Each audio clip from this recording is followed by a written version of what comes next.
What would you do if anything was possible? If anything was possible, I think of the obvious ones that people would say, like, I want to be able to fly, or I like to swim like Aquaman under the water and see what's under the ocean. Maybe it's like, hey, how about enough personal wealth to last me a lifetime? Or maybe even travel through time. That's my personal favorite. I'd love to be able to do that.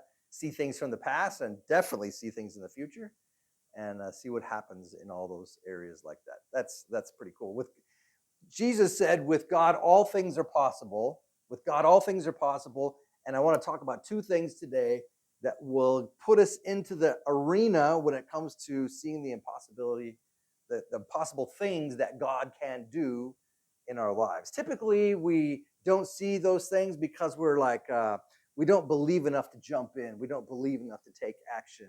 But just two quick things here. One is there's no limit to God's power. There's no limit to God's power. He can do anything. And people can scrutinize that. Skeptical people can say, well, can he make a rock so big you can't pick it up? And I understand the logical things of all that, logical constraints of a statement.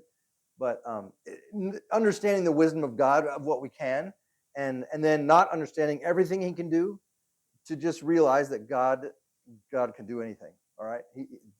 And nothing is impossible for him. So always remember that God is able. The second thing is that faith is our cooperation with God. It's not just a mere belief. It's about taking action and moving towards him and letting him work in us and through us. Hebrews 11 talks about people that were, I'll concede to you that part of faith is agreeing with God. I got that. I'm not denouncing that, but I want to say it's not really complete all the way until we take action. So, in fact, Hebrews 11 talks about just believing in certain ways, right? In fact, he gives a definition in Hebrews 11:1. Now, faith is confidence in what we hope for, haven't seen yet, and the assurance about what we do not see. He says it two different ways. And then talks about by faith we understand the universe was formed by God. So again, we've not seen it, we weren't there. He tells us that he did it, and we're like, okay, I believe. I believe. That's just a mental agreement. It's not really going through. In a bunch of others after that, by faith, Abel brought a better sacrifice. He did something, right? Uh, by faith, Noah built, in holy fear, built an ark. By faith, Abraham, when he's called to go to a place that he would receive as an inheritance, he obeyed and he went. Like he did something with that. So I want to again say that I understand faith is like a thing we go through in which we become to where we agree with God. But I want to say it doesn't really come to completion until we do something about it, until we apply that. So cooperation starts in our head and our heart, but it finds its completion through our hands and our feet. How do we get to the realm of doing that? One is believe enough to show up. Believe enough to show up. In other words, the passage where Jesus said, everything is possible for him who believes, for the one who believes, uh, says that because a man brought his son there who had a demonic spirit that was causing all kinds of havoc in his life. And so he brings him and he says to Jesus, if you can do something, that's out of Mark 9.